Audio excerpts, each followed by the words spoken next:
রাত পুরো 3টে। ভারী কিছু পড়ার শব্দে ঘুম ভেঙে গেল তিথির। কাল কলেজে একটা প্রেজেন্টেশন আছে।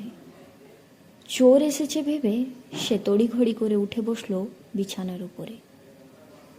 না খুব রোগা না খুব মোটা, ছোট থেকে বেশ সুস্বাস্থ্য সম্পন্ন মেয়ে তিথি। অথচ ঘুম থেকে উঠে বসতে গিয়ে নিজেকে বেশ খানিকটা হালকা বোধ মনে হলো তিথির। পূর্ণিমা চাঁদের আলোয় আলোকিত সমস্ত ঘর। গায়ের চাদরটা সরিয়ে হাত বাড়িয়ে লাইট ল্যাম্পটা জ্বালিয়ে বিছানা থেকে নেমে পড়ল সে।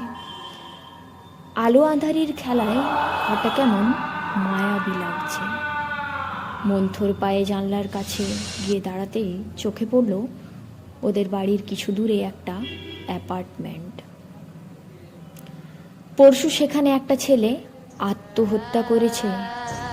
তিথি এই জানালাটা বিশেষ খোলে না সেদিন থেকে।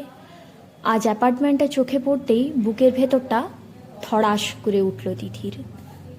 না বাবা থাক, জানলাটা বন্ধ করে দিই, নয়তো যদি আমায় ওই ছেলেটার ভূতটা এসে ধরে। আপন মনে স্বগক্তি করে জলের বোতলটা হাতে নিয়ে দেখল বোতলটা ফাঁকা, এক বিন্দুও জল নেই তাতে অবশিষ্ট। খানিক বিরক্তি মাখা কণ্ঠে বলল, মা জল ভরে রেখে যায়নি, জানে আমার রাতে বারবার জল খেতে লাগে, আশ্চর্য। জলের বোতলটা হাতে দরজার দিকে পা বাড়াতে যাচ্ছিল এমন সময় বিছানার আরেক প্রান্তে চোখ পড়ে তিথির। তিথির সামনে অঘরে ঘুমাচ্ছে তিথি।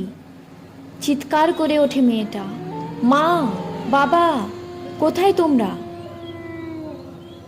তিথির গলার আওয়াজ সারা ঘরে প্রতিধ্বনিত হয়ে ওরই কানে বাজে। ওর চিৎকারে কেউ একটি বারের জন্য সাড়া দেয় না।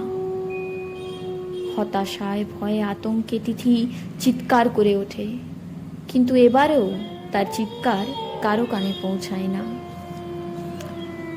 কাঁপা কাঁপা হাতে অবিকল দেহটির নাকের কাছে হাত নিয়ে যায় তিথি। না, কোনো শ্বাস প্রশ্বাস চলছে না। ওর শিরদাঁড়া যেন বরফের শুঁয়োপোকা হেঁটে যায়। তিথি এবার খানিকটা কেঁপে ওঠে। আস্তে আস্তে তিথির দৃষ্টি ক্ষীণ হয়ে আসে। মাথার মধ্যে অজস্র প্রশ্ন দানা বেঁধে আছে ওর। গলাটা শুকিয়ে গেছে। এক ফোঁটা জলের হদিশ মিললে বড় ভালো হতো। টাল সামলাতে না পেরে বিছানাতেই পড়ে যায় তিথি। তবে বিছানা আর শীতল নেই, বরঞ্চ একটু বেশি গরম। জ্ঞান হারানোর ঠিক আগের মুহূর্তে তিথি বুঝতে পারে কেউ যেন শূন্য দৃষ্টিতে ওর দিকে তাকিয়ে আছে। তিথি আর পারে না, চোখ বুজে আসে ওর। একটু একটু করে আস্তে আস্তে সমস্তটা অন্ধকার। ধড়পড় করে উঠে বসে তিথি। গলাটা শুকিয়ে কাঠ হয়ে গেছে। তবে কি এতক্ষণ সে স্বপ্ন দেখছিল? বাবা মাকে ডাকতে যায়, গলা থেকে কোনো আওয়াজ বেরোয় না।